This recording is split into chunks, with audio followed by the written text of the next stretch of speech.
good morning or good afternoon, depending on where you are connecting from. We are about to start today's UKEP session, which is, as you can see on your screen, on sustainable finance and power sector utilities. Today, July 17th, 2023. So today we'll have a 2-hour session, and we have a number of renowned speakers who will tell us all about this fascinating subject. So just before we start, I'd like to remind you of a few things. Perhaps if you're not familiar with Zoom and with this type of meeting, you'll find them useful. So one of them is that you can and we encourage you to actually use the chat function to introduce yourself and tell us which organization you belong to and where you are connecting from. That'd be most useful. And you could do that using the chat function, which you could find on your toolbar, which is normally at the bottom of your screen. Then the other thing we'll actually encourage you to do is to send questions. And for that, we have another function, which is a Q&A box, which you can see there. I can see that someone is actually used it to introduce himself. That's almost right. So you should have used the chat function, but yes, the Q&A box is there for you to send questions. And the final thing I'd like to tell you today is that we are recording this session, and if you have been invited, you'll be able to access this recording later on. Right. So I think those are all the housekeeping announcements I wanted to make, and right now I would like to give the floor to Mr. Guangshi Chen, Infrastructure Vice President at the World Bank, for the opening remarks. Thank you, Carlos. And good morning or good afternoon in case you're connecting in different part of the world. Thank you for joining today's panel discussion on sustainable finance for power utilities. In emerging markets, power sector utilities are increasingly exploring sustainable finance instrument as a new opportunity to diversify funding sources and to finance energy transitions. Today's discussion is going to delve into the rapidly changing global financial landscape, where sustainability, transparency, and ethics in the form of ESG principles are transforming the way we invest and finance, posing unique challenges and also new opportunities. Since the World Bank issued its first green bond in 2007, sustainable finance market has grown to include a variety of debt instruments. Now, alongside green bonds and loans, we also have social sustainability and sustainability linked bonds and loans. By the end of 2022, the cumulative volume of sustainable issuance had reached an impressive $3.8 trillion. This is a substantial amount of financial resources. However, despite this growth, issuance from emerging markets remain underrepresented, accounting for less than 20% of the total volume. And in low-income region of the world, like Sub-Saharan Africa, that portion even much, much smaller. However, utility in Asia and Latin America are leading the way in this particular field, and we're seeing a growing interest among other regions to follow suit. By stepping into this arena, utility stands to gain access to a wide pool of investors and financiers, attracting competitive capital and potentially reduce the cost of capital for their projects. At the World Bank Group, we're proud to support power utility across the globe in this transforming journey. This event today is called UKEP, Utility Knowledge Exchange, is jointly organized by two departments in our vice presidency, infrastructure vice presidency. One is the Energy and Extractive Global Practice, and also the Infrastructure PPP and Guarantee Department. So we really want to thank all of you to join us for this discussion today. we've really been joined by a very impressive panel of utility professional managers and also investment and commercial bank professionals. In fact, one of the questions that if I can take advantage and posting to our panelists to really think about is what will make commercial banks, investment banks really invest in low-income countries, in power utilities, and how do we help transforming power utilities so that they can attract financing from these sources. And this is fundamental of the challenge we face. With that, I really want to thank you again for your participation, and I'll go back to you, Carlos. Thank you. Thank you, Mr. Chen, for your opening remarks. So right now, I would like to introduce the moderator of these sessions, Mrs. Shetnam A. Madden, who is Practice Manager, IPGFG at the World Bank. Welcome, Shetnam. Thank you, Carlos. And I'd also like to welcome the speakers and thank Guang for his opening remarks. We will definitely look to answer his question as we have our discussion. Great, thank you, Shetnam. So right now, I would actually ask the panelists who you can see on screen to introduce themselves briefly. And I will take the easiest route, and I will ask them to introduce themselves in the order in which they appear on this image. So I'd like to first Oksana Migle, if she can introduce herself. Hi everyone, very nice to be here and very pleased to address to this distinguished audience of the energy utility companies. Oksana Migle, I am a senior investment officer in International Finance Corporation, working on sustainable finance with clients in emerging markets. Thank you very much, Oksana. And next, I would like to ask Mr. Aurelio Bustillo to introduce himself. Thank you so much. Thank you for having me here. It's a pleasure. I am Aurelio Bustillo. I am CEO of Enel Americas. Enel for Enel Group. Enel in Latin America has 26 million clients of distribution, electric distribution, and 20 gigawatts of installed capacity, of which the major part, more than 70%, are from renewable sources. Thank you very much, Mr. Aurelio, and welcome to this panel. Next, I would like to ask Ms. Cynthia Rusli to introduce herself. Hi, everyone. Good evening, good morning. I'm Cynthia Rusli. I'm the CFO of PLN, the state-owned electricity enterprise in Indonesia, serving around 86 million customers around the country and having a system of 69 gigawatt installed capacity. Prior to becoming CFO of PLN, I worked as I used to be an Exim banker at Indonesia Exim Bank. And prior to that, I was the CEO for 8 years for the Indonesia Infrastructure Guarantee Fund under the Ministry of Finance. Thank you very much. Thank you very much, Mrs. Cynthia Rusli. And next, I'd like to ask Mr. Axel Rakowski to introduce himself. Thank you very much, and thanks for having me. It's a pleasure to be with you today to share our experience and insight on this topic. My name is Axel Rakowski. I'm a vice president at Rothschild, the global financial advisory group, and working in the sovereign advisory department, which is dedicated to SOEs, state-owned enterprises, and sovereigns that we advise on the definition and implementation of their financing strategies.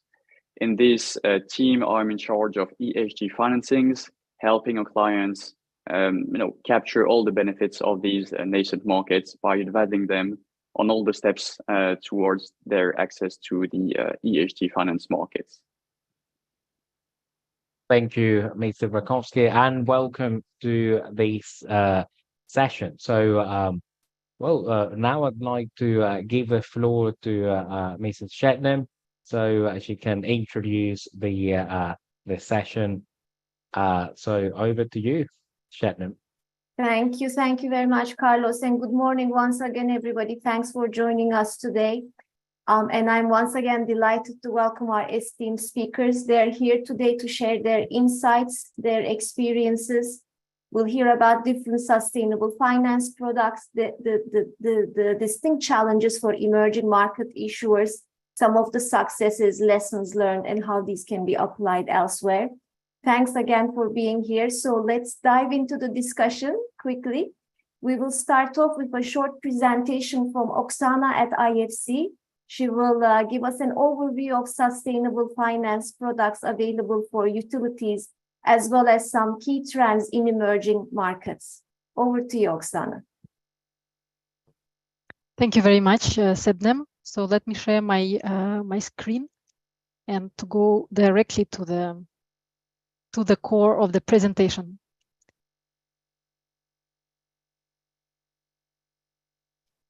Please confirm that you can see well my screen.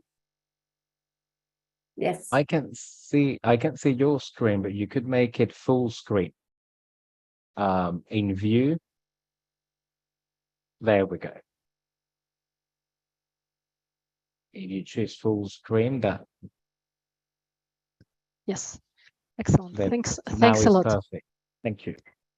Yes, so as I'm the first one to talk, I'm going to explain a little bit on the sustainable finance market, its growth, the main types of products, and how the market evolved. Sorry, I hear an echo. If everyone could put themselves on mute. Yes, I think if you could all mute your microphones so we don't hear the echo. Thank you. Okay, perfect. So just a very quick overview of the types of the sustainable finance debt products which the market has seen in the recent years. We can talk about two major types of the sustainable finance debt. The first one is the use of proceeds financing, and the second one is more target-driven, which is called sustainability-linked financing products. For some of you, these types of products could be familiar, but quickly go over the main types of products. In the use of proceeds, the most known ones are green, social, sustainability, which is a mix of green and social categories.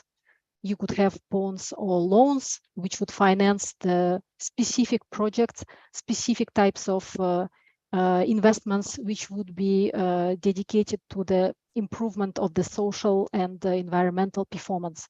So here we are talking about very specific allocation of proceeds. On the target-driven side, on the sustainability-linked financing, you could also have sustainability-linked loans and bonds, we can also talk about transition finance, which are the type of products which are maybe less developed category on the sustainable finance debt market, where the main focus is really on the clean transition to net zero targets. And all of these products are underpinned by the existing voluntary regulation guidelines from International Capital Market Association on the bonds and from the LMA on the loan side. The types of products which you could see here, they have been widely used by the market to finance transition, to finance the going to the improved performance on the sustainability side. And the market has evolved quite rapidly and quite impressively in the last 10 years. As you could see on the chart on the left, the financing has significantly grew, reaching the peak in 2021, with some slowdown in 2022, which could be also which could be explained by the overall market trend on the debt side. And in 2023, the statistics here is up to the end of March. The market has picked up with the overall issues with overall amount of debt reaching the levels of the same period in 2021. If we compare with the debt issuances, because the chart on the left represents the mix of the loans and the bonds, the bonds represented a very big share of the overall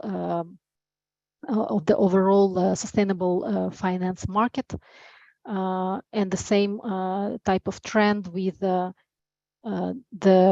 peak in 2021 and some slowdown in 22, with the market picking up at the beginning of this year and in Q1.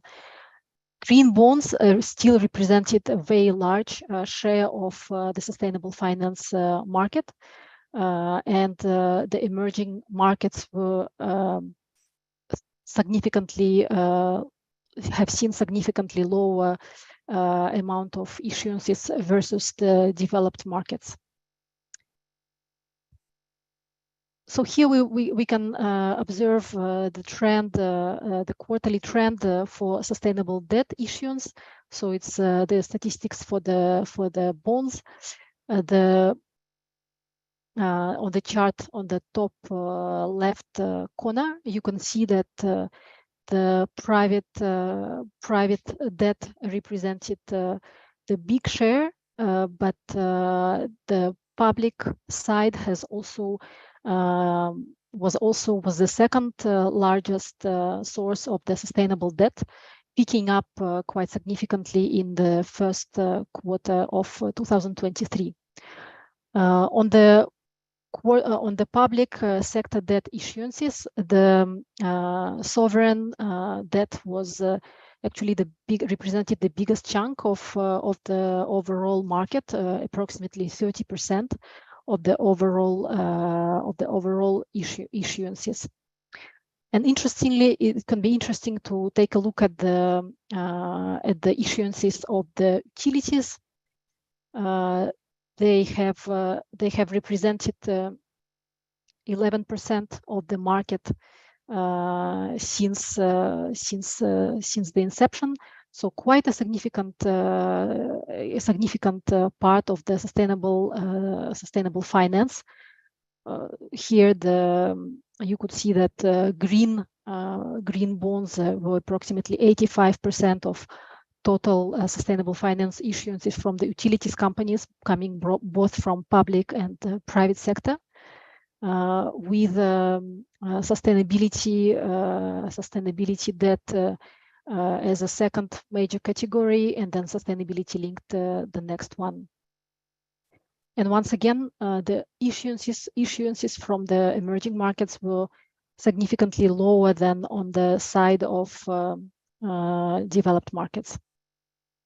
If we look at sustainability linked products on sustainability linked loans and bonds, the KPI related key performance indicator related performance and KPIs were really the ones which were preferred by the issuers and borrowers, with environmental related KPIs, which also include climate topics, being on the preferred side of the selection of the KPIs. And you could see from the chart on the right that GHG emissions were really have been really chosen very often by the borrowers and issuers. However, the social KPIs have been also gaining momentum with some growth, with comparative growth. So what has International Finance Corporation, which is a member of the World Bank Group, done on this front? How does it support the clients?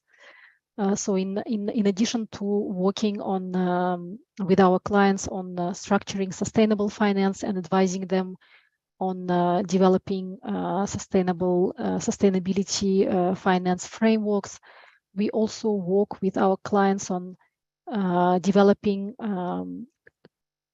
their climate and social strategies, helping them with the ESG governance and policies.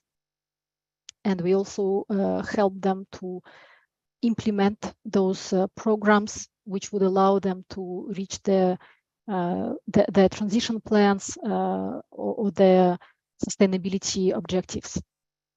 Obviously, we work very closely with the rest of the World Bank Group, and we are relying on our strong expertise in sustainability, be it on the IFC performance standards or on the advisory services related to the strategies which I have mentioned initially.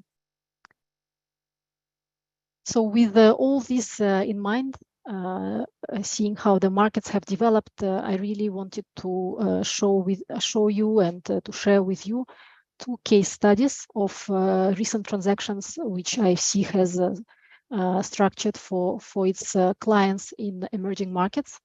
The first transaction is a sustainability-linked and green loan for Neo Energia Electro, a subsidy of Iberdrola, one of the largest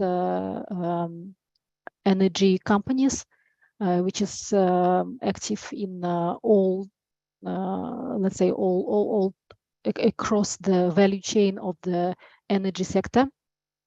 So for Neo Energia Electro, for the Brazil entity of Iberdrola, we have structured the 800 million Brazil real loan, which was used by the company to finance its CAPEX program, which was related to the network enhancement, digitalization, and also on the network expansion. So it was simultaneously serving the goal of the climate mitigation by improving the energy efficiency and by reducing the greenhouse gas emissions. And also it was helping the climate adaptation by reducing the downtime caused by the extreme weather events. So that's on the use of proceeds side, on the green loan side. And then on the key performance indicators, which were related to the pricing, which was obtained by Neo Energia Electro in this financing. There were two key performance indicators. The first one was related to the increase of the network digitalization through automated substations, digital equipment, and systems maturity. And the social KPI, which was included in this transaction, was related to the share of female electricians in the workforce of the company. So what's interesting is that this transaction was a part of the global and broader partnership between Iberdrola and IFC related to the transition to clean and more efficient energy in several emerging markets. It was also a second sustainability-linked and green loan, which was concluded between IFC and the company in the context of this global partnership, which also included collaboration on the early stage projects related to the clean energy or projects on the development of green hydrogen. So that's a really interesting example of how an energy company used sustainable finance to really look forward on how to implement its strategy to become more digitalized to decarbonize its energy sources and to improve the delivery of electricity to its customers. And the second case study, which is also coming from the Latin America, it's an example of a sustainability-linked and green loan, once again, for ENGIE Energia Chile, which is the Chilean subsidy of the multinational company, energy company ENGIE. So here it was a 400 million loan signed in June 2023, very recent, which was supporting this largest, actually that's the fourth largest electricity generator in Chile. And it still had 1.1 gigawatt of coal-fired plants in operations. So as the company was undergoing and still undergoing a deep decarbonization transition and looking to phase out coal and ramp up renewables, the financing was used to actually fund this, to finance and to refinance new and existing renewable energy assets, including solar PV assets and energy storage. But also to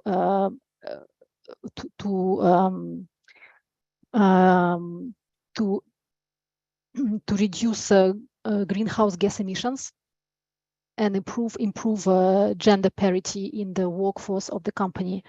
So that was on the CapEx side, and on the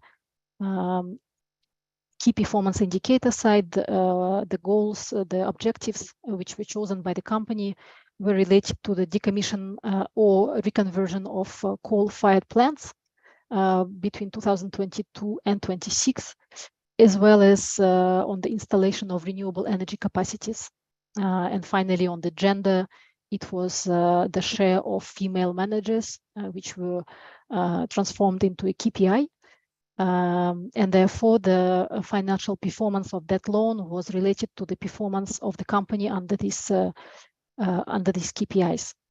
So we can see that the energy companies in the emerging markets have been very creative about using sustainable finance. And we know that some of the participants of today's session have very exciting stories to share with you. Aurelio, I'm sure he will be presenting you a very interesting case of what his company is doing in this space.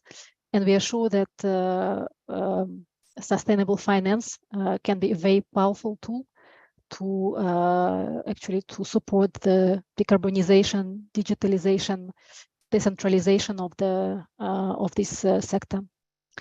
So thank you very much for your attention. With that, I pass the floor to the next speaker. Thank you, Oksana, for setting the scene and for these two case studies, which were really helpful. Both PLN and NL indeed have interesting experience, very relevant in this market to share with us. Let me first turn to Aurelio. NL has been a market leader in accessing sustainable finance for a while now, raising over, I believe, 80 billion euros. Can you tell us a bit about the relevance of this market, especially in the region, but also beyond, what you see as challenges and opportunities? Thank you, Sebni. Hi, everybody. Well, I'm speaking to you from Chile, from Santiago, Chile, this cold morning of Chile. I will share my presentation. I think Oksana explained a little bit more details of figures, but just to emphasize that here in Latin America, we have this, let's say, this perfect complement between the total capacity worldwide with our Latin America capacity. I mean, if you see from renewable sources compared to the world renewable sources, it's a perfectly fitting. This is because of the nature. We have more water source, more land to renewable source like wind and solar. That's, I mean, this is not a human, of course, a part of human, but basically because of the nature of Latin American region. But on the other hand, this is key to reach a net zero target, especially in, we should invest at least we have an opportunity of 194 trillion of investments in order to reach net zero. So it's a huge opportunity. But if we look as was presented before, if you see the money that flows, especially from the green finance, are not being captured for Latin American region. And this is something that we should care, especially if we consider the amount of money that it is flowing for the region, for developed country like United States. If you see the IRA program and Europe program, so you see that this money is flowing more for United States, and I mean, this is a challenge for Latin America, how to move to flow these numbers. The competition is huge for between the countries in order to achieve and to capture opportunities to finance our projects here. And this is very important, because if we do not do this, of course, it will cost more for our regions. The local governments, they are doing a lot to improve this and to change the situations. But since the problems of the pandemic, the COVID, after the COVID, the local governments, they do not have funds, I mean, subsidized funds enough to capture these opportunities. We see lots of efforts in every country. In terms of amount of money, Chile, it's leading this process in terms of money. In terms of quantity of operation, Brazil and Mexico, in terms of volume, they are pushing for more. But still, there's a plenty of room and difficulties to capture these amounts for the region, especially for the transition, and to meet the targets that we need to achieve. Again, in our view, it's a matter to combine factor and a huge collaboration between governments, between companies, investors, and between multilaterals. I think multilaterals like IDB and others, they are very important in order to give room and to produce this value in the region. This is it's key standardization to reduce the lack of ESG information is key. Clear frameworks. It's very important for the commitment from the governments. It's very important also the institutionality from the countries. Of course, the money flows when we have investment grade for the country. And to do this, the companies, especially the governments, should improve their institutionality. And this is very important. The work that the World Bank do with governments also. I mean, this is a strong effort in us in order to flow the funds to finance energy transition and just energy transition. We should do a strong effort in order to not allow greenwashing.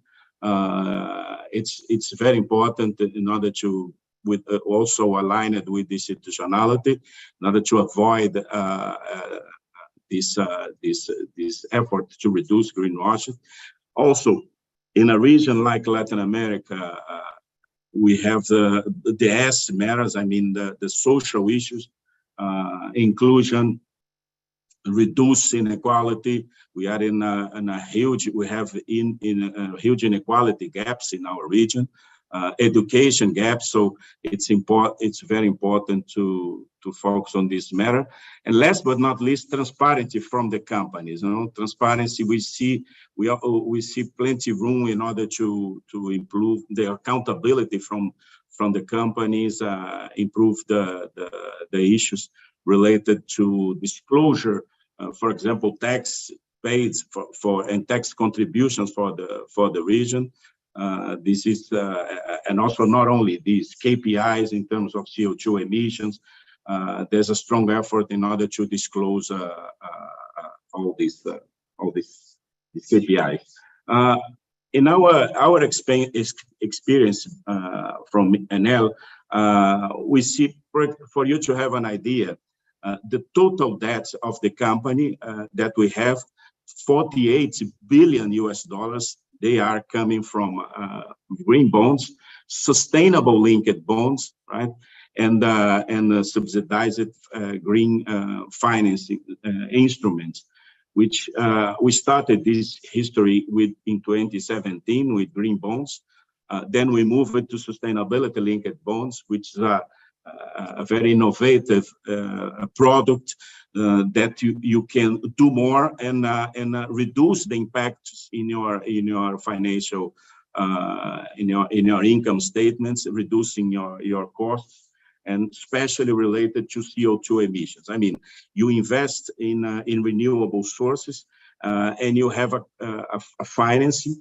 It gives you the stimulus with a premium in order to increase your renewable sources and then reduce at during the time your financing costs. We are talking about 50 basis points of cost reductions, which is I mean, this is the concept of sustainability is value. That's the concept that we have. And in 2020, we started this framework. I mean, in every business, everything that we do should be sustainable and should be financed with this framework of sustainability linked bonds in order to achieve our targets.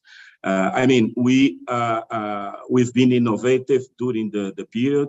We do not want to be alone on this. This is not something that we are very proud, but we want to companies and governments. We need to do it more and do it together, because if we don't, we'll not achieve these important targets in the region. And this is a collaborative effect. Thank you so much. Thank you, Aurelio. This is very insightful, and thanks for emphasizing the need to direct more of these flows into emerging markets, including Latin America. When we look at the data, indeed, developed markets, and then on the emerging market side, primarily China, have been strong beneficiaries of this, and certainly there is a need for governments as well as MDBs, the utilities, to all pull together to create the institutions, the frameworks, the transparency, the reporting, to get these flows flowing into emerging markets. Let me turn to Ibu Cynthia. PLN has been a pioneer in green financing in the region, especially, of course, in Indonesia. Can you please share with us your experience recently, and some of the lessons learned, how this fits into your overall financing strategy? Over to you. Thank you, Satnam. So good evening, good morning, everyone.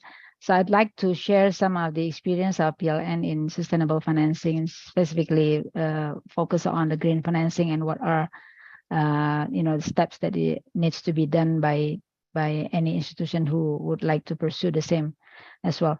For those of you who is not familiar with PLN, I think just a brief overview of PLN. PLN is a state-owned enterprise providing electricity to the whole country of 270 million people, 17,000 islands, and we are now having around 10 of the affiliates in the group.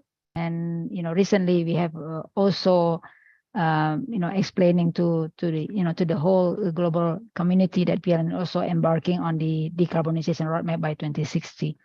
So the profile of our operations, we have been existed for 17 years, and currently we have 85 plus existing is 86 million customers and 69 gigawatt of installed capacity of the whole country, and the revenue of around $28 billion in 2022.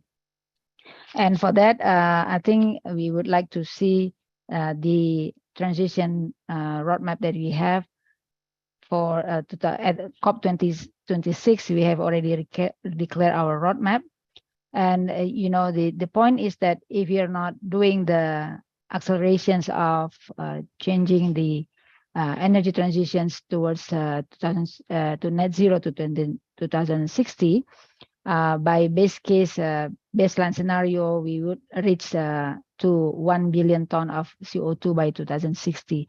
So it is imperative for PLN to do every effort to decarbonize the country, as we are now having more than 50% electricity produced from coal. So currently we are really very serious. The commitment is not by PLN itself, but the government and global community is also focusing on helping PLN on this. As you are probably aware that recently the platform of Just Energy Transition Partnership is now ongoing. So the commitment from the international partnership group of around 10 countries of $10 billion to extend the support to PLN, to Indonesia Energy Transition Program, as well as from the GFANZ, the Glasgow Financial Alliance for Net Zero, of the commercial banks and commercial funding for around $10 billion. So we are now working on this with the help of multilaterals. So we have now JETP working groups of 4 streams, streams policy led by the World Bank, stream technical led by International Energy Agency, stream finance led by Asian Development Bank, and stream just transitions is led by UNDP. So we are now refining and detailing the scenarios for us to enable us to do the transitions and achieve net zero by 2060. Next, we also have basically had sustainable financing support for energy transitions for recent transactions of around $3.3 billion extended by commercial lenders, bilateral as well as multilateral. So this has been already ongoing. And for the next, few projects are now and few fundings are also ongoing. What we need to do is basically those 3 aspects. Financing framework needs to be in place. So we have been developing our sustainable financing framework, green financing frameworks, similar to NLs and things that has mentioned by Oksan. So this framework we have been developing with the assistance of multilateral. World Bank, ADB has played a key role in helping us to develop this, and it's being very beneficial for us to execute transactions for funding from commercial banks, for example, and some other financing sources. Currently, we are also developing our more and more green projects and also sustainability loan or sustainability linked loan. The potential funding from various institutions are around 25 billion already, including the JETP of around $20 billion.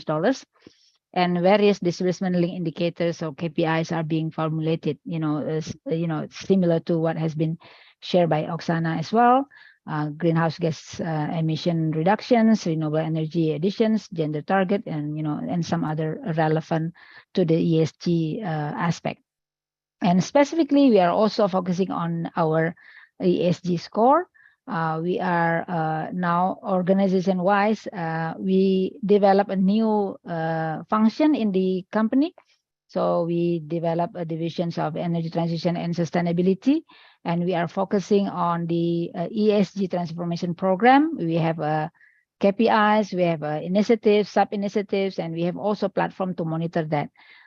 So we are creating an awareness and also creating an ESG culture for the whole organization.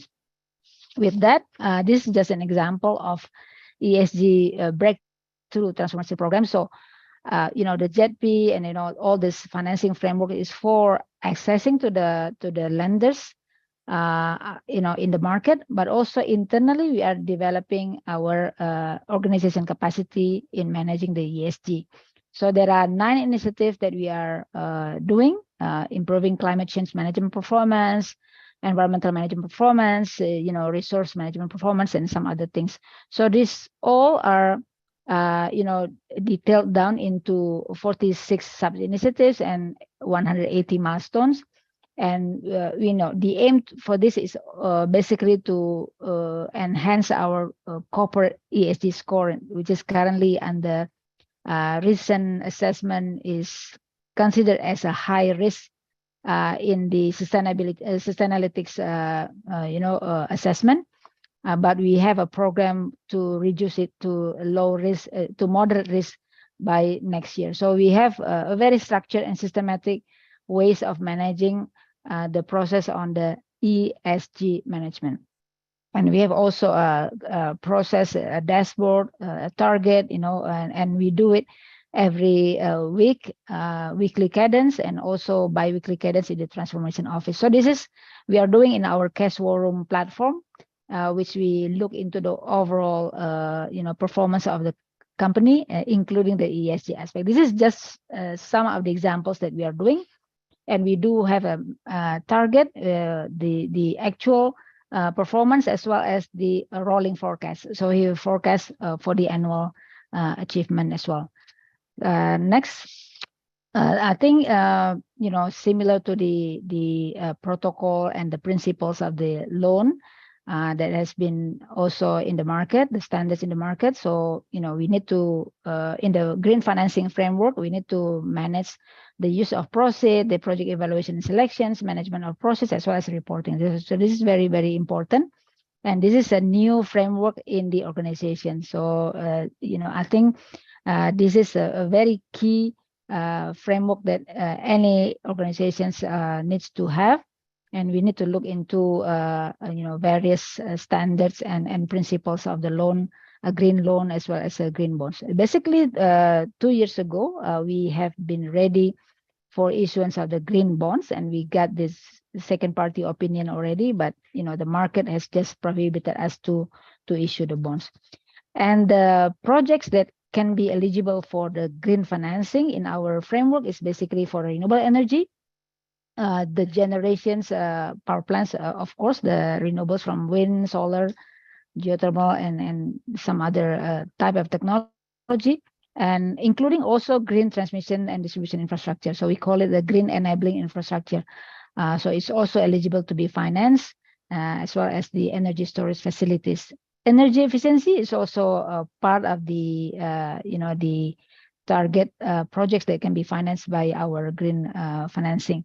And of course, the EV ecosystem, the clean transportation, the so-called clean transportation, is also eligible for financing. So that is the green loan framework, and what is the result that we had so far. I think this year we have secured our first syndicated green loan of $750 million. And I think this is quite a good achievement. It's awarded as the best green loan by the asset this year. And original, we have 8 mandated lead arrangers, and the interest in Asia is quite huge in the green financing. And finally, we end up with the new lenders of 24 banks joining the loan, the syndicated loan. So this is quite a good example of how the market will respond if we have the right framework and if we have the right potential projects to be financed. And basically, the margin and the interest was also very good for us.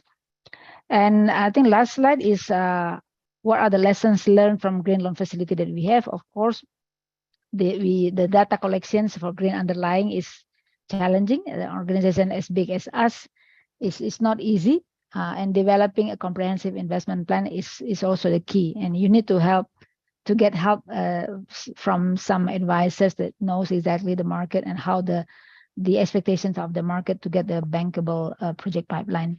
And of course, this is takes some time, but you need to just do it and start, from a very structured process to push forward to be able to get the transactions.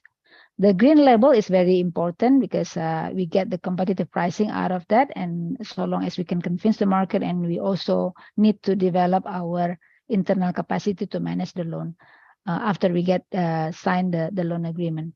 I think the market is very interested to the green loan for the company like us. I think the recommendations for other organizations in developing green or sustainable financing, I think we've heard from Oksana and Aurelio just now that I think one important aspect is also management commitment for ESG and sustainability is very, very key. So, this is very important because you need to really cascade it down into the overall organization up to the first line of the organization. So need to understand the concept of ESG. And then you prepare the framework for green and sustainability financing in a very early. Of course, the lesson from us is utilizing the collaborations with global and multinational organizations, multilateral, World Bank, ADB. I think it's the right partner to help us develop this. And of course, prioritize and prepare the green investment plan is an underlying. Of course, we need to also look into the mitigations of because suddenly you have the vast interest from the lenders because I think the pipeline of the green investment are still challenging now. So there are great opportunity for us to get a more competitive price, but we need to also understand the market and just be prepared of how the market will respond to our offering into the market. And of course, the preparing institutional execution capacity, people, system and policy, business processes, digital platform needs to be also in place because you need to have a more longer terms to monitor the projects, the progress and the reporting. Also very important because you will be reviewed by a third party to be audited later on. Of the use of the proceeds and the green management system. And of course, so for us, we need to also measure the organization ESG score just to get the sense of where we are. And of course, developing, for me as a CFO, I use the ESG score to push the organization to create an awareness. So, the leads for this is really, if we are not doing this, we will be limited and constrained to get access, for the financing of our projects. So everyone needs to be aware of this and needs to be in support of this ESG focus. So apart from the awareness, but also it's not enough. The culture of ESG needs to be, instilled into the organizations. Then we have these initiatives, the KPIs. It's not only KPIs on the ESG, but it's also KPIs to the functions, to the organizations, so that they are driven and incentivized to look also and learn about the ESG and what the ESG means to them. It's not only on the environmental, but also social aspect, the gender, gender mainstreaming, anti-harassment, etc. So that we start to push the aspect of the gender, the social aspect, the S aspect into the ESG, so that we have the drive for the organization to understand that you need to manage the social aspect as well, in addition to the environment, as well as the governance in the risk management, the decision-making process, the transparency, and etc. And we need to put this into the dashboard. We need to have the cadence to review that and to monitor that and to ensure that everyone understand where we are and where we are heading. So all of this is basically ensuring us preparing ourselves as an organization to support our net zero transitions by 2060. So I think that's all the sharing from Pierre and Seth. I hope it will be beneficial for everyone. Thank you very much. Back to you, Satnam. Thank you very much, Ibu Cynthia, for this very detailed and tangible presentation of PLN's experience in this market. I think now between Aurelio's presentation and yours, we really start to get a good sense of the preparation and awareness needed to address the complexities of this market so that it can be accessed in a robust manner on an ongoing basis. Let me turn to Axel from Rothschild. Axel Rothschild has been advising a variety of power utilities as well as sovereigns and other companies to help develop ESG green financing frameworks so that they can access the sustainable financing market. Can you give us your perspective on this across this variety of experiences? What do you see as benefits and challenges? What are the key additional steps that they need to put in place? And if you can give us a sense also, I'm sure this is running a bit longer, on ESG ratings, because Ibu Cynthia mentioned the ratings aspect as well, the ESG score. And in particular, are there specific issues for power utilities based in lower income countries? Sure, thanks very much, Semnem, and I will try to address all these different questions. I mean, first, on what to have in mind to kind of attract notably private sector investors, I would say that first, the key here is really to be ready and to go beyond existing market standards, notably ICMA's principle, simply because this is what investors today are looking for.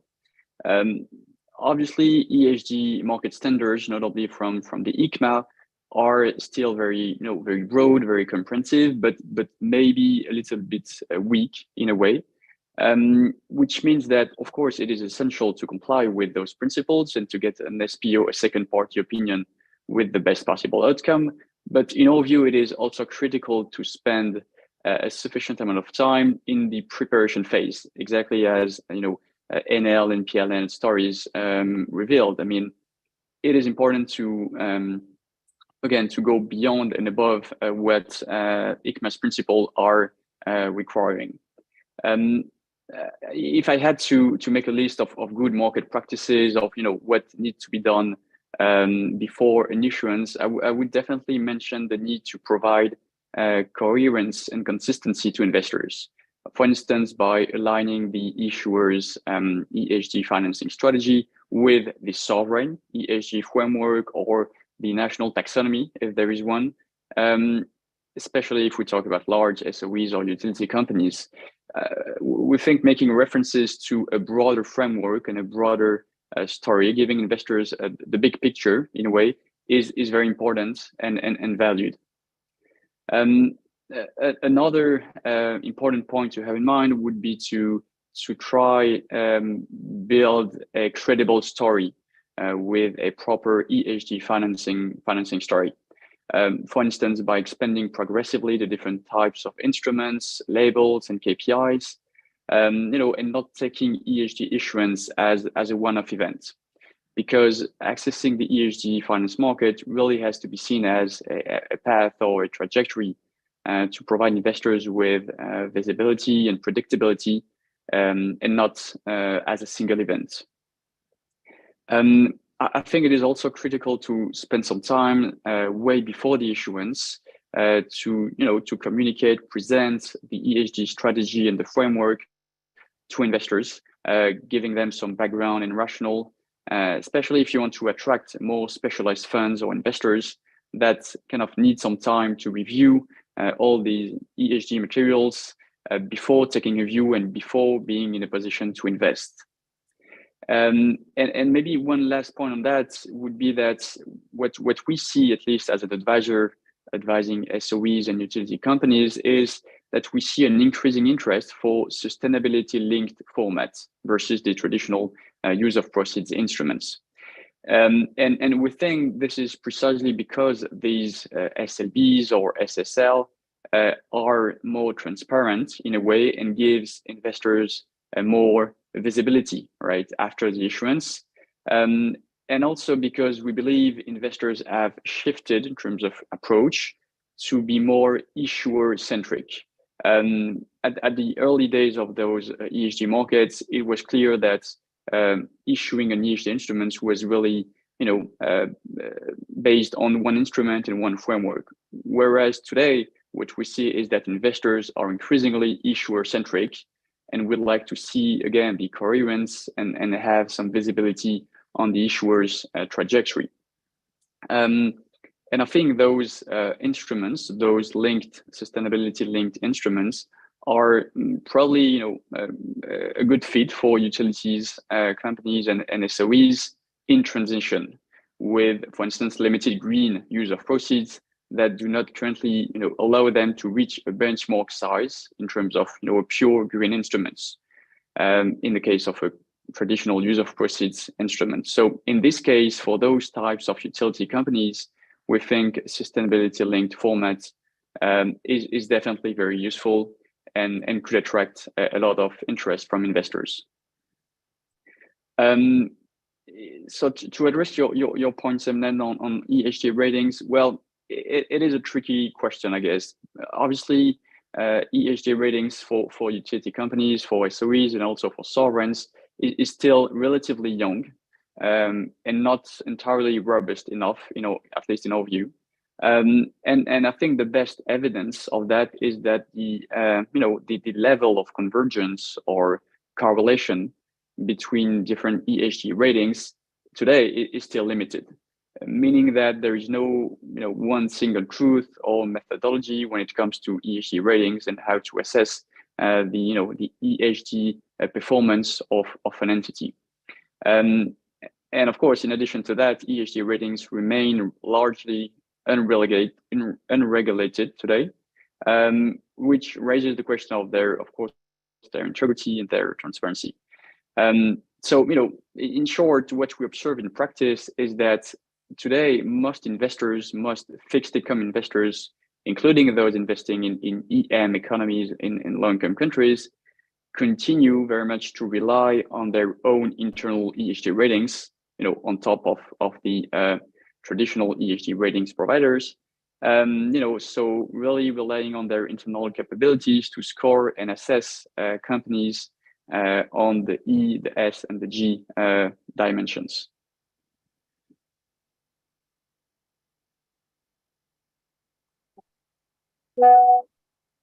Thank you very much. Thank you very much, Axel. Let me turn back to PLN and NL. Aurelio, I know you have another commitment at 9:30, so let me turn to you.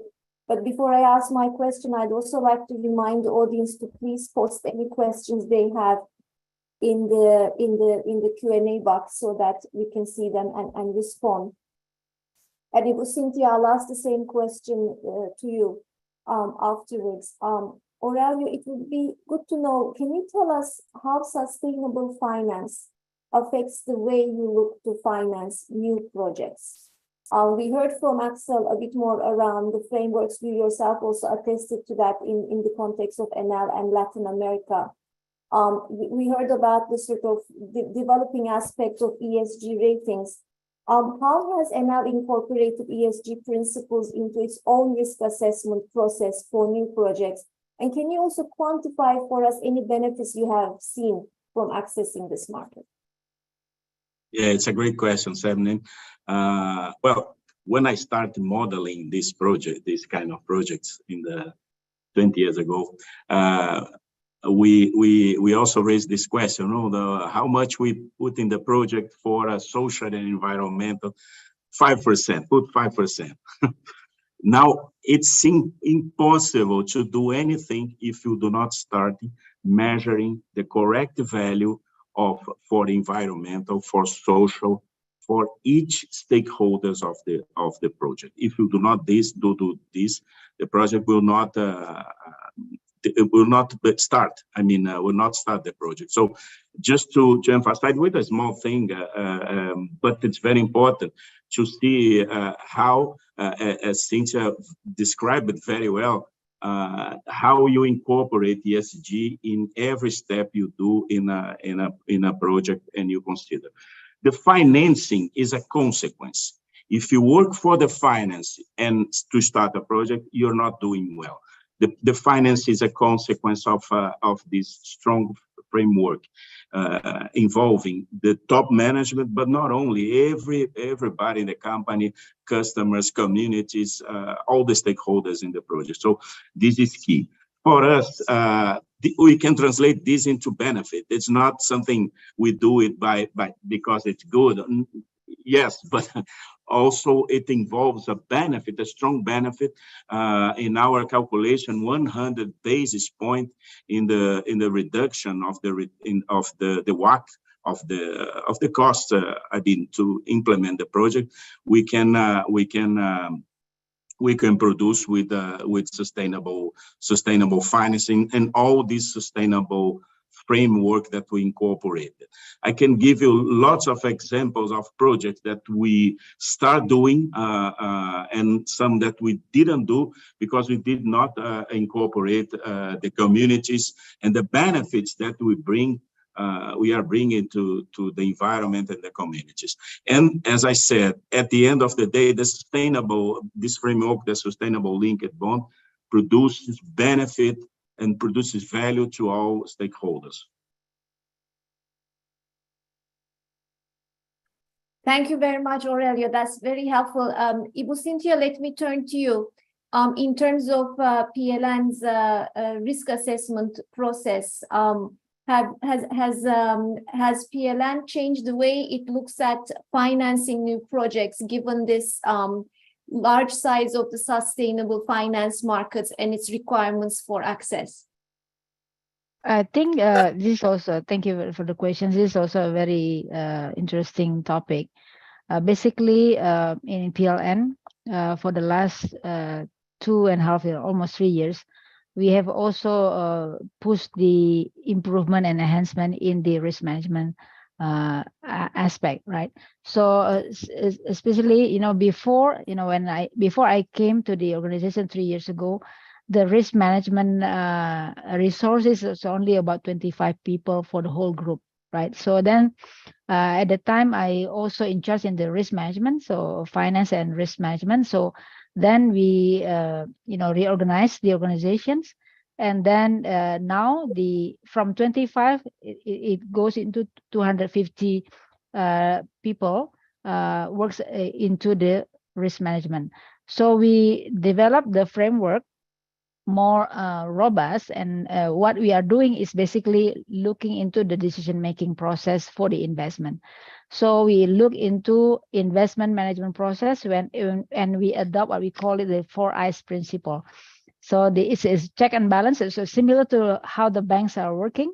So every investment decision needs to be conducted with a good proposal, and there is a verification and validation team looking into 7 aspects of the project, of the investment proposal: the urgency, technical feasibility, financial feasibility, environmental, social, legal, and risk management. So every proposal needs to show the assessment on this, and the risk functions need to be the reviewer.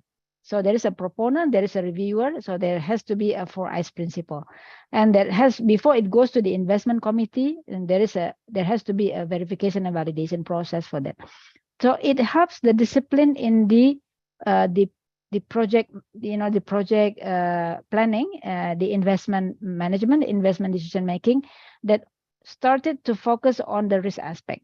So by doing this, I think it's not only for the projects that we are going to do it on the EPC basis, but also on the private sector investment.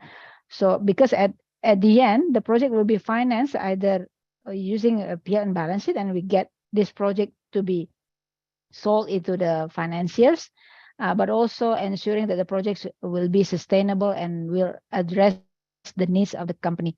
And will continue to serve, and we are able to identify the risk along the way and mitigate, and also have the risk mitigation plan around that. So that's how we do it. It helps also look into the specific on the environmental and social risk perspective. And with that also we look into our safeguard, and we enhance our safeguard also. To ensure that the way that I'm saying about the culture, because when we talk about the E and S is also, I think PLN has already been doing this, environmental and social perspective into any projects, because we have been doing this and finance the project through from the multilateral and from the bilateral, who also have a concern on this. But recently, I think the focus, as Axel has mentioned, that the market, the commercial, the capital market will also expect a certain focus on the ESG. So that's why the aspect on the risk management around the ESG risk is something that needs to be also put in place. So in PLN, the 4 I's principle, the check and balance, looking into the risk perspective is something that we are also focusing on. Thank you very much. We have 2 questions, if that's okay. I'll direct to you, Ibu Cynthia, before turning back to Oksana, Axel, and Aurelio. And actually, I see Aurelio is still with us. I note it's not yet 9:30. Please, Aurelio, feel free to come in on these as well. So the first question is rather specific. Which modeling tool, if you have that information, do you use for your net zero at PLN?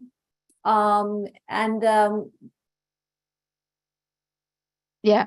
Based on your experience, any recommendations to African nations on sustainable financing? And the other question is, who is the key decision maker for ESG aspects of a project? Yeah. Okay. So the first one, I think we have been very thankful for the International Energy Agency. So under the JETP, Just Energy Transition Partnership, as I mentioned before, that we have this technical stream, technical working group that has looked into the scenarios. So basically, the modeling for the system planning of the power system is done together with the expert from the International Energy Agency with PLN power system planning engineers. So we are doing the modeling and we are coming up with the scenario of business as usual. We have the scenario of accelerated renewable energy, and we have the also scenarios ultra accelerated renewable energy. And we look into the demand supply, and we look into how much is the investment required for that each of the scenario. And out of that, we look after we have this system planning, then we have also the projections of the financials. So we look into how financials of PLN would be, the debt outstanding, the debt service coverage ratio, the debt to EBITDA, and all the things that look into how the governance would be served under the different scenarios. And also how much is the fiscal support from the government, should there be any subsidy to ensure that there is a financial sustainability of the power sector. So we look into the modeling of the system first, and then also the modeling on the financial aspect that will result in the PLN, financial pro forma, as well as the government fiscal pro forma. So that's how we do it. I think the model, the Plexos is the tools that is being used. I think there is also attendees from IEA that maybe may share more on the technical perspective, but I get the report, and we have this under the JETP program, so we have a daily check-in, daily checkpoint, look into different streams, and the secretary is under the Ministry of Energy and comprises of various ministries that help and work under the JETP secretariats.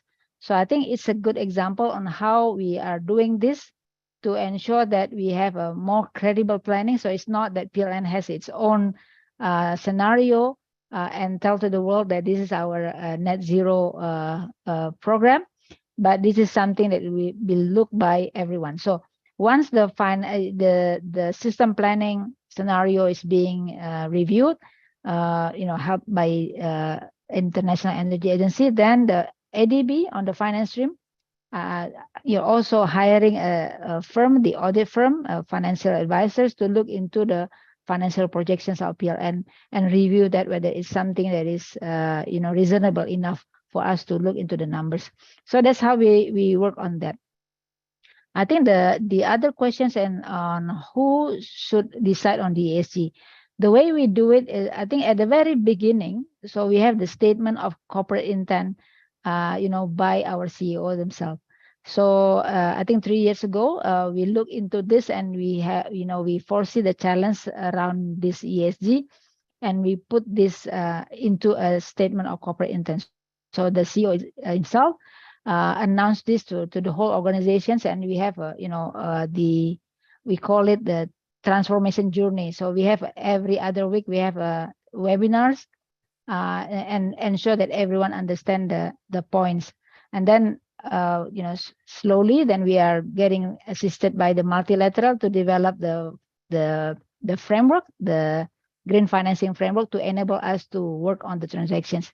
I think here one of the the guy that helped us is Florian. Now he's in Tbilisi in Georgia. Florian from ADB has helped us a lot on making us understand the whole picture and try to help us develop the framework. So I think who should decide this. I think the CEO should decide the visions towards the ESG, and then all the board is cascading it down and make it into operational framework and execution capacity. So that's how we do it in PLN Satnam. Thank you very much. Aurelia, did you want to come in as well?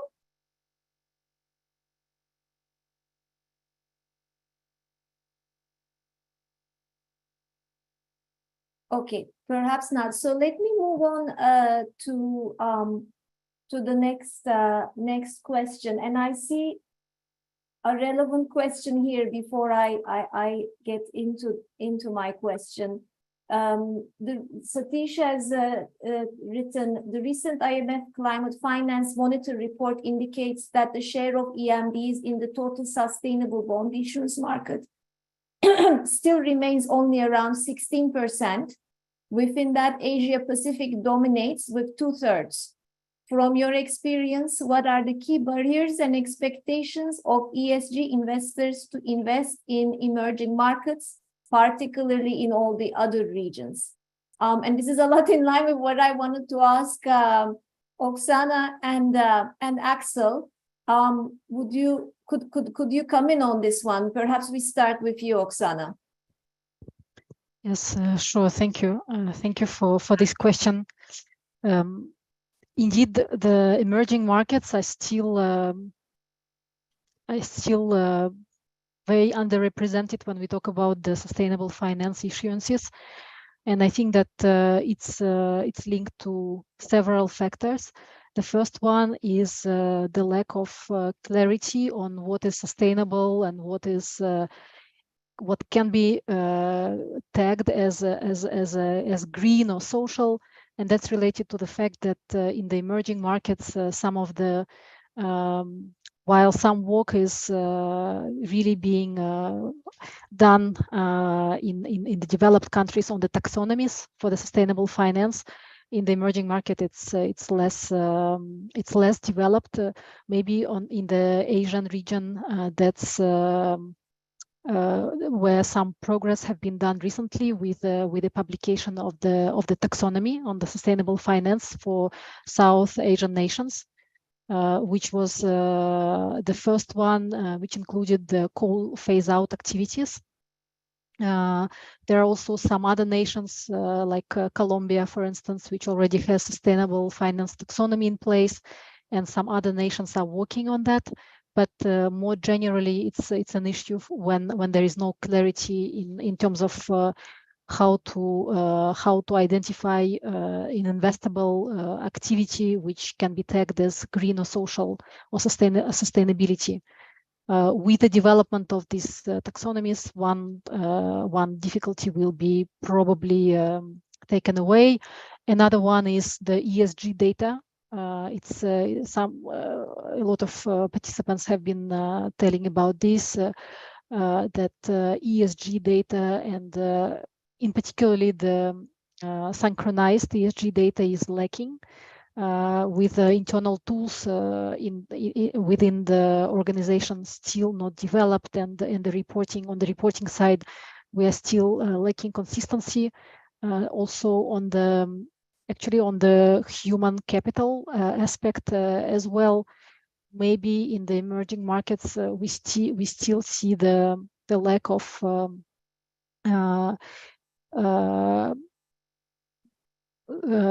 specialists who are maybe able to work on these topics, but we see that this is improving clearly, and maybe in the it's one area where it's important that we look into that. So once that's overcome, probably the investors will be coming, but then it's overall the interest from the investors themselves, and once let's say all these elements are brought together, we could see some shift. And finally, it's the availability of the projects. We hear a lot about the fact that once there is a bankable project, it potentially could find some funding on the market, but we are perhaps missing such a type of bankable projects where the investors could come with a sustainable type of investments. Thank you, Oksana. Let me turn to Axel. And Axel, can you, in addition to the question in terms of what are the key barriers and expectations of ESG investors to invest in other regions, not beyond Asia Pacific, which is making up 2/3. Can you also give us a sense around country risk? Because I think what we can also observe here is, typically for investors, country risk is a major factor. How does it factor into the thinking of investors in the ESG space? Could you also address that in addition to the original question? Thank you. Sure. No, absolutely. And I fully agree with what Oksana has just said. I think, access to ESG data, having some transparency and, regularly updated figures and data on key indicators is definitely a barrier for investors willing to invest in other EM countries and economies. I think, having said that, the demand from investors and especially private sector investors is very strong to invest in EM DE's economies. And this is true that, the key missing part really is providing investors with sufficient data, sufficient information, and linking it to also the notion of country risk. Of course, all these discussions have to be put in perspective with country risk and simply the access to capital markets, because when we talk about other regions and especially Africa, as I saw that a question was specifically on Africa, we are also talking about countries that have definitely less market access than other countries in other regions. So you have to put those elements in perspective to better understand also the interest of ESG investors into those countries, right? But maybe coming back also to Africa, again, what we see, and we had the chance at Rothschild to advise and support a few African nations in their access to ESG financing.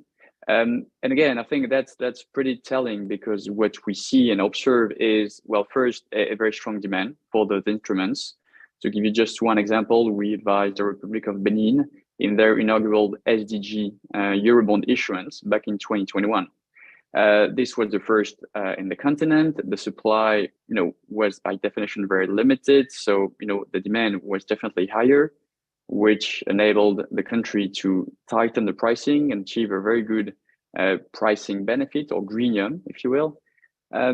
But what's also telling is that the preparatory work is absolutely essential, especially when we talk about sovereign issuance, in the sense that you have to put in place this interministerial work in committees to build consensus around a sustainable bond issuance. So preparation is key. And maybe one last comment on that, and also on this question about the different regions and geographies. I think in some geographies, what we observe is also a bias towards certain level. To give you one example, in Africa, what we see whether it is on the loan market or on the bond market, is a clear bias towards social or sustainable instruments versus green instruments. Simply because if you look at, the budget law of any of those countries in Africa, you will see that the share of green and green-only projects or expenditures is relatively limited, in the sense that the natural label would definitely be more on the social or sustainable side, which is something also to take into account when we talk about, interest from investors, from ESG investors into EM economies. Because, if you are ESG investors from Europe or the US willing to invest into, let's say, green bonds or green loans, it is very difficult to find those instruments in Africa, right? Simply because there is a lack of projects and a lack of spendings on the green aspects of ESG only. And I think that's important to also keep in mind, comparing the different regions and different types of instruments that are issued by those country or utility companies within those regions. Thank you, Axel. I see another question, Ibu Cynthia, here for you. How has, from Stephen Vikuru, how has the transition so far affected electricity pricing to the end consumer? And how is this expected to play out in the future, noting the sensitivity of tariffs for end users? Yeah, thank you, Stephen, for the questions. In Indonesia, at this moment, the tariff to the end consumers is still supported by subsidies from the government. So whatever the benefits from the transition energy, green financing or financing, sustainability financing that we have, getting the lower greenium, the savings of the cost of fund will translate into a lower subsidy. So not necessarily directly affected the tariff to the consumers, because the consumers mostly get the subsidies from the government. So the one that benefits pass through the benefits of the green financing, the savings of the green financing is the government itself. And then how this is going to be affected in the future, I think, as I mentioned before, the current scenarios planning, this is currently under refine, and the plan, the final result will be out by mid of August. But the interim result of our assessment shows that the increase, because of the energy transitions, put a lot of cost of investment compared to the business as usual scenario. There are another 20 to 30 billion US dollars addition to the investment required. So that is affecting directly to the government fiscal support in terms of subsidy or compensation to the increased cost of the provisions of electricity. So that's how we see it. But whether is it something, this is the cost of reductions of the emissions and the cost of mitigating the climate change risk, right? So I think this is something that we need to do. But from the government perspective, we need, government says that we need to calculate, because by the time, the investment is required, next 10, 15 years, we need to also look into the growth of the economy itself and the parity of that to the fiscal. So I think that's also another aspect needs to be calculated. But for sure, with the accelerated energy, renewable energy scenario, or ultra accelerated renewable energy scenario, more and more renewables needs to be put into the system. At this moment, we see that there is still more expensive compared to coal, compared to the fossil fuel, of course. So that will result in more, levelized cost of electricity, which is more expensive than the business as usual. But that's the cost of the climate change risk reductions. Yeah. Thank you very much, Aurelia. I see your connection is working again. We have a few minutes. Would you also like to come in on this in terms of how does this transition play into pricing for end users? Yeah, sorry about the connection. Yeah, it's an interesting question. Here in Latin America, what we see is, especially for solar and wind, it is the cheapest source right here. And of course, this is producing a reduction on the prices. But the key issues here, the issue here is how the government distributes subsidies in order to push for these sources. In some cases, it is benefit more distributed energy. I mean, you put solar panel in the rooftop of house against the regulated market. So there is a big discussion pushing forward here on how to distribute this benefit to the mass regulated market, which is the huge one here in Latin America. So it produces benefit, but this mechanism of subsidies it's very important to do it in a just transition, in a fair transition. I mean, a fair cost allocation, in order not to penalize the poorest people in this sense. Of course, we had big gaps in terms of infrastructures.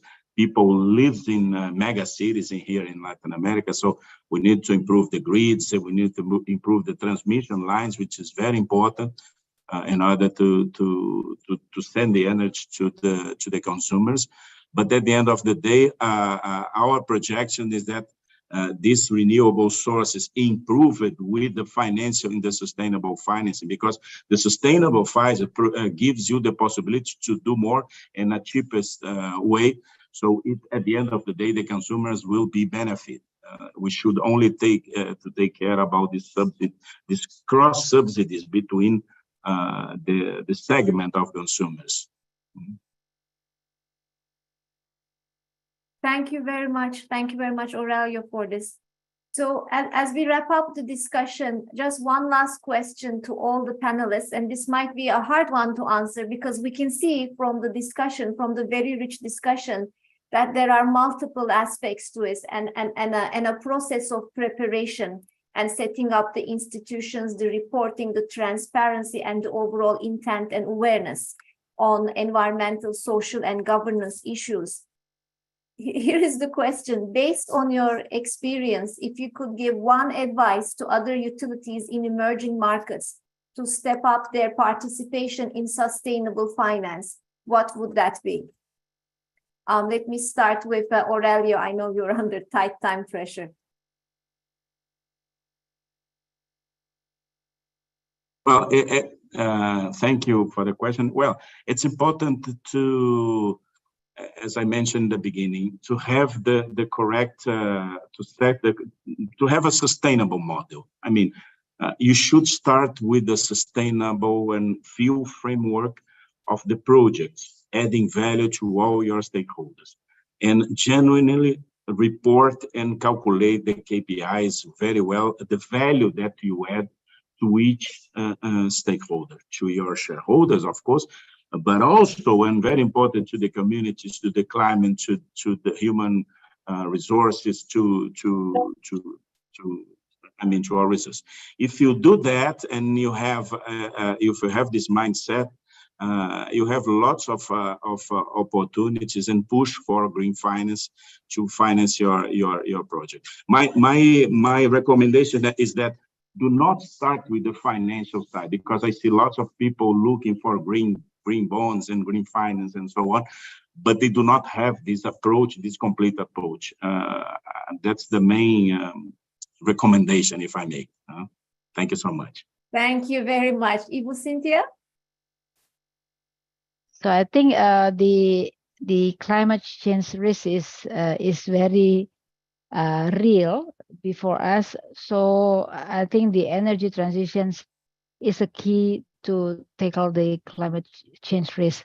With that, and then what the next key management issues that we need to solve is basically the institutional capacity to face that risk. that means also including the financing perspective, because there are huge investment needed to combat the climate change.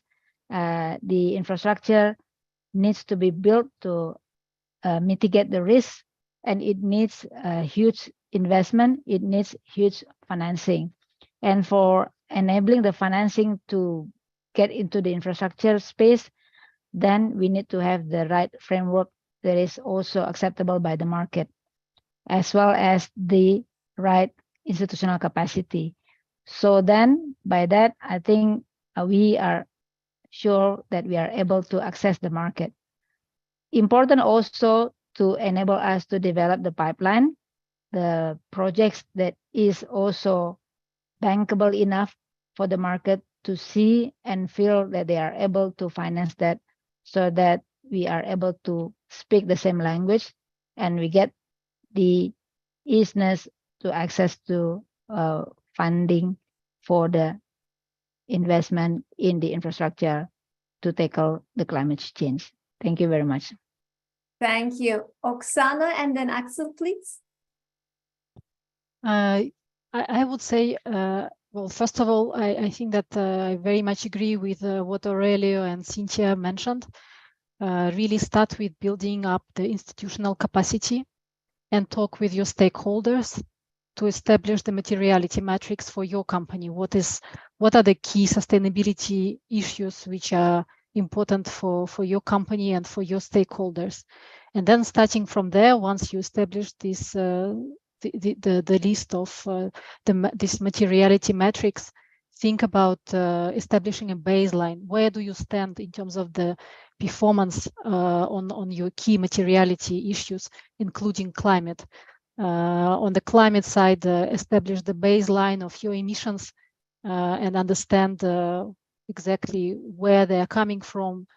And then once you have this baseline data, start thinking about the action plan and how you will get there. How do you get to your targets? So once you have that, once you have this structure, you would be building up the internal capacity to tap into the sustainable finance market. Then you would be ready. But very good, really good advice which Aurelio gave is that don't start with financing before you have this structure in place, because the lenders, they will ask you about all these things, and the investors will ask you what is your governance, what is your action plan to reach your targets. If you have the green loan bucket, which type of projects are falling within these buckets. So be ready for that discussion and then come to the market. Thank you. Yeah, exactly. I couldn't agree more in the sense that I think the first advice would be do not rush to the market, because it takes some time to prepare, to change your corporate mentality and mindset before translating it into a financing strategy. So the financing strategy really is at the end of this trajectory. You have to spend some time building this ESG story to be able to present it to investors. And maybe a second advice I would add is really to test your framework and to test your ESG story with investors before going to the market, because it's really the only way to make sure that you address the potential concerns from investors, you address the potential risk of greenwashing by really taking the time to exchange and discuss with the market in general, whether it is banks or fixed income investors, to really make sure that you incorporate all their concerns and be in a position to address their questions before going to the market and really issuing your inaugural ESG instrument. Thank you very much, everyone. I'd like to thank you once again for this very rich discussion and the very insightful, practical advice that you have shared with our audience. Let me hand over now to Ani Balabanyan, our practice manager for the Global Energy and Extractives team, for her closing remarks. Over to you, Ani. Thank you, Shabnam. And let me start by thanking all the panelists for very, very interesting discussion today on this really important topic. And all the participants, I think we had 70 plus people joining, to this discussion. So I'll try just to leave us with a few key takeaways. I think there were many, so I'll try to be rather brief and one, I think, which was important, hopefully for utilities who haven't yet tapped into sustainable finance instruments, is that this is actually a pretty important source of financing, including increasingly for power utilities. And as I think many participants highlighted, as governments continue to raise their ambition and their commitments on energy transition, it's important that power utilities also, increasingly look into this financing source. I think it's also important, as many panelists highlighted, to understand that to access ESG financing, as Aurelio, I think, put it, don't start with the financing side, and it requires, a complete rethink of your organizational, mentality, your frameworks. So I think it's important that, as I think several participants highlighted, that utilities don't view this as a one-off event, for raising finance, but embrace it in terms of, preparing themselves institutionally for this. As I think Alex mentioned, this is you need to be ready also to give the investors the big picture, and where you're heading, what's your trajectory, and, within that, what a sustainable finance can do for you. So I think it was also clear from today's discussion that particularly for developing countries, which so far have been, absorbing very small part of this financing, it's important that, to succeed, that joint work and collaboration is required both between governments, banks, investors, utilities, and of course also with development finance institutions like us and, others. So I think it's also important, Aurelio, I think, mentioned that, sustainability can be real value for all stakeholders, including for power utilities. It can actually, if you do it right, also lower your cost of financing, which goes to one of the questions, which I think also is in the mind of all policymakers as well as power utilities, how to ensure that energy transition remains affordable for electricity consumers. So again, let me thank you all. I think this was a very, very interesting discussion. And let me also just highlight a few things. The Utility Knowledge Exchange platform, today's webinar is hosted as part of that. It was launched about 18 months ago. If you scroll in the chat box, you will see the link. I think someone pasted the link to the UKEP. It's a public website where you can access the recordings of the event. There are lots of also really well curated materials for power utilities. And actually, these events are very much demand-driven and bottom-up. So I think for all participating electric utilities, please let us know what are the things that, topics that are of interest for you that you would like to learn from your peers, both from developing and developed world. It helps us make sure that, our webinars remain relevant to you and the specific issues you are facing. So with that, I would like to thank everyone again for a very, very interesting discussion and wish you all, a productive day and good evening to those of you connecting from Asia. Thank you.